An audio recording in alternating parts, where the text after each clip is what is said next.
Sir স্বাগত জানাচ্ছি।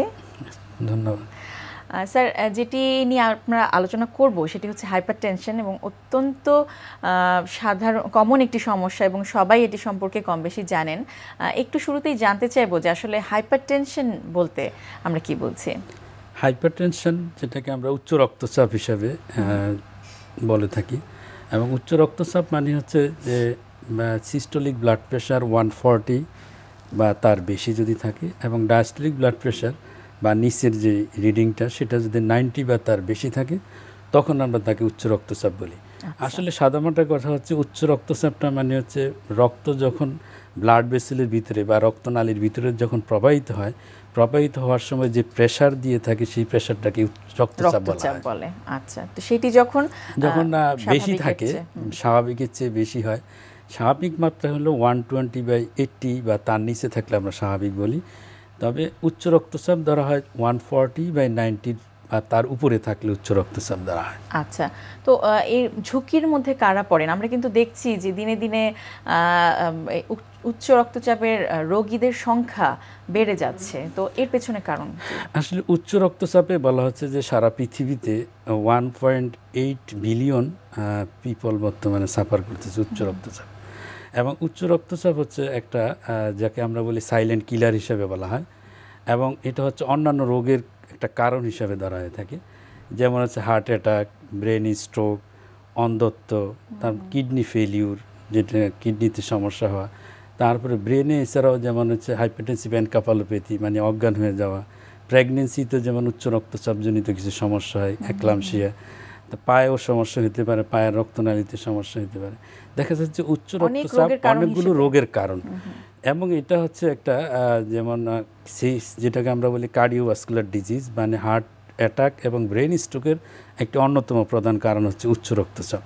আচ্ছা, তো এই যে বেড়ে যাচ্ছে দিনে দিনে যেটি বলছিলেন, এটি মানে আমি একটু জানতে চাচ্ছিলাম যে আমাদের দৈনন্দিন জীবনের চলাফেরা বা খাদ্যাভ্যাস এর কোনো প্রভাব কি এতে পড়ছে যার কারণে এত বেড়ে যাচ্ছে? যেমন উচ্চ রক্তচাপ আসলে দুই ধরনের উচ্চ রক্তচাপ আছে। একটাকে আমরা বলি কোনো কারণ ছাড়া, যেটাকে প্রাইমারি হাইপারটেনশন বলা হয়। আরেকটা হচ্ছে যেটা হলো কিছু কারণ আছে, যেমন কিডনিজনিত সমস্যা অথবা কিছু টিউমারের জন্য, কিছু মেডিসিনের জন্য বা কিডনি সমস্যার জন্য, আবার কিছু কনজেনিটাল ডিজিজ যেমন রক্তনালীতে ডিস্টার্ব, এই সমস্ত কারণে উচ্চ রক্তচাপ হয়। সেটাকে আমরা সেকেন্ডারি হাইপারটেনশন বলি।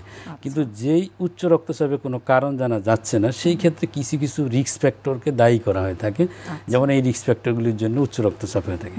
এর ভিতরে যেমন একটা হচ্ছে যেমন স্মোকিং, যেমন ধূমপান করা, অথবা যাদের ওয়েট বেশি থাকে, এজ বেশি থাকে, তারপরে আমরা বলি যে লবণের পরিমাণ যদি বেশি থাকে খাবারে, সেই ক্ষেত্রে উচ্চ রক্তচাপ হতে পারে। তারপর খাদ্য অভ্যাসের কিছু কিছু পরিবর্তনের কথা বলা, যেমন যদি খাবারে ফল কম থাকে, শাকসবজি কম থাকে, চর্বি জাতীয় খাবার বা কোলেস্টেরল যদি বেশি থাকে, সেই ক্ষেত্রে উচ্চ রক্তচাপ হওয়ার সম্ভাবনা বেশি থাকে। দুশ্চিন্তাগ্রস্ত যারা থাকেন, যারা কায়িক পরিশ্রম করেন না, ওজন বেশি থাকে, সেই ক্ষেত্রে উচ্চ রক্তচাপ হওয়ার সম্ভাবনা বেশি থাকে। আমরা কিন্তু একটা সময় আগে দেখতাম যে একটু বেশি বয়সের মানুষরা এই সমস্যাটির মধ্যে দিয়ে যান বা উচ্চ রক্তচাপ ধরা পড়ে। এখন কিন্তু আমরা দেখতে পাচ্ছি অনেক বড় একটা গ্রুপ যারা কিনা ইয়াং এজে আছেন, তারা কিন্তু এই আসার আসলে কারণটা হচ্ছে যেমন এটা হলো কম্পিটিটিভ লাইফস্টাইলের জন্য, স্ট্রেসফুল কন্ডিশন, কর্মক্ষেত্রে স্ট্রেস, লেখাপড়ার ক্ষেত্রে স্ট্রেস, সব জায়গায় একটা কম্পিটিশন কাজ করে।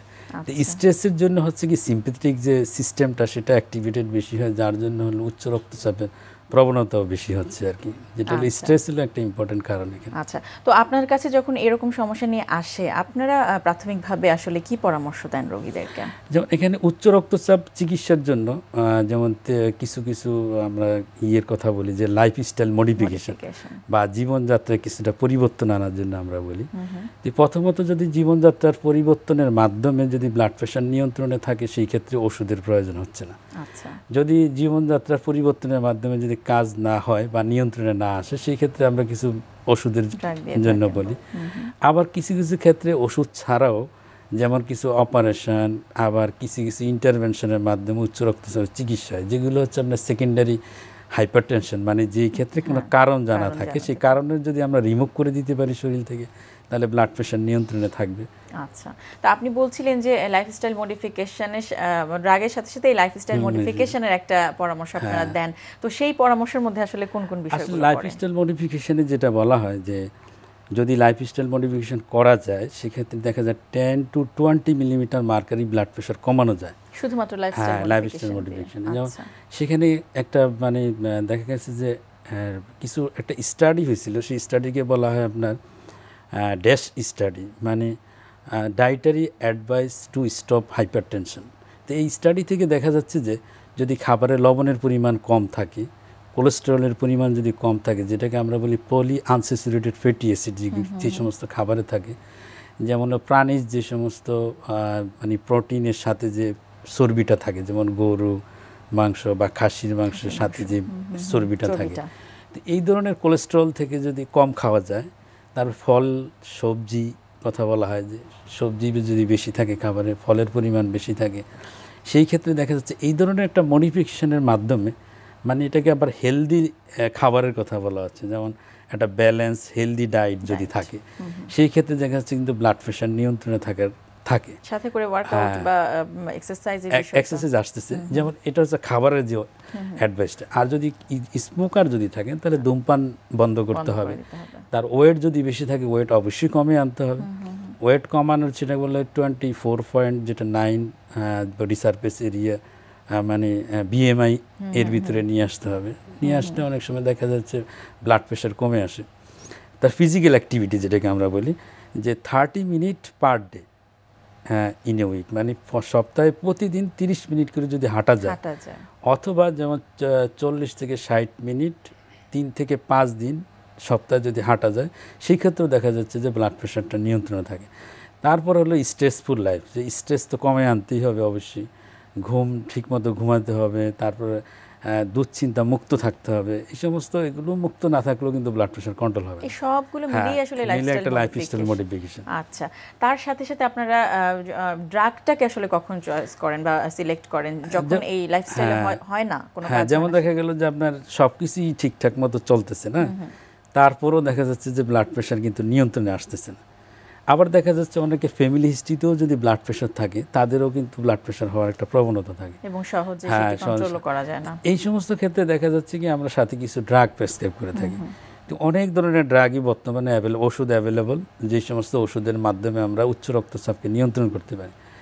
যেমন হচ্ছে আপনার ডায়াবেটিক্স জাতীয় ওষুধ আছে, calcium channel blocker, AC inhibitor বা এআরবি জাতীয় ঔষধ, সেন্ট্রাল অ্যাক্টিং কিছু ড্রাগ আছে, ভ্যাসোডাইলেটর, এই ধরনের অনেক ওষুধ কিন্তু বর্তমানে অ্যাভেলেবল উচ্চ রক্তচাপ নিয়ন্ত্রণের জন্য। তবে প্রতিটা ক্ষেত্রেই কিন্তু ওষুধের পাশাপাশি অবশ্যই লাইফস্টাইল মডিফিকেশনের জন্য জোর দেওয়া হচ্ছে সব উচিত এবং প্রত্যেকই জিনিসটা মেনে চলতে হবে। কারণ হচ্ছে অনেকেই কিন্তু আমরা দেখি রোগীদের মধ্যে যে আমি তো ওষুধ নিচ্ছি, আমার সেটি দিয়েই নিয়ন্ত্রণে রাখা যাবে ব্লাড প্রেশার, তো তখন কিন্তু আর এই লাইফস্টাইল মডিফিকেশন বা আপনারা যেসব পরামর্শগুলো দেন সেগুলো কিন্তু আর মেনে চলার প্রতি আগ্রহটা কম থাকে। তারপরে দেখা যাচ্ছে যদি একটু ভালো লাগে তখন দেখা যাচ্ছে ওষুধও বন্ধ করে দিচ্ছে। তো এখানে হচ্ছে কি ওষুধও বন্ধ করা ঠিক হবে না, কারণ হচ্ছে অনেক সময় সিমটম থাকে না কিন্তু ব্লাড প্রেশার বেশি থাকে। আবার ব্লাড প্রেশার ওষুধ বন্ধ করে দিলে প্রেশার বেড়ে যাওয়ার জন্য ব্রেন স্ট্রোক বা হার্টের সমস্যা হওয়ার সম্ভাবনা থাকে। কিন্তু যখন সে দেখছে যে সে নিয়ন্ত্রণে রাখতে পারছে, ওই সময়ে আপনাদের পরামর্শ ছাড়া এই ওষুধগুলো বন্ধ করা আসলে কতখানি যৌক্তিক বলে মনে করেন? বন্ধ করা উচিত না। এবং যারা উচ্চ রক্তচাপের রোগী থাকে, তখন আপনারা কি করেন যখন দেখেন যে নিয়ন্ত্রণে চলে এসেছে? ওই সময় আপনাদের পরামর্শ যখন নিয়ন্ত্রণে আসে সেখানে তো অবশ্যই লাইফস্টাইল মডিফিকেশন সাথে হচ্ছে ওষুধের মাধ্যমে নিয়ন্ত্রণে আছে। এখন আমরা যদি ওষুধ বন্ধ করে দিই তাহলে তো আবার ব্লাড প্রেশার আগের পর্যায়ে চলে যাবে। সুতরাং একটা লেভেলে ওষুধ কিন্তু খেতে হবে এবং ওষুধ খাবেন এবং তার ডাক্তারের পরামর্শ অনুযায়ী ওষুধ চালাবেন, নিয়মিত ফলো আপে থাকবেন। হ্যাঁ, অবশ্যই ফলো আপও থাকতে হবে। মাঝে মাঝে আবার পরীক্ষা নিরীক্ষা তাকে করতে হয়, যেমন উচ্চ রক্তচাপের জন্য কিডনির সমস্যা হতে পারে, হার্টের সমস্যা হতে পারে, এই জন্য মাঝে মাঝে কিডনি ফাংশন টেস্ট করে দেখতে হয়।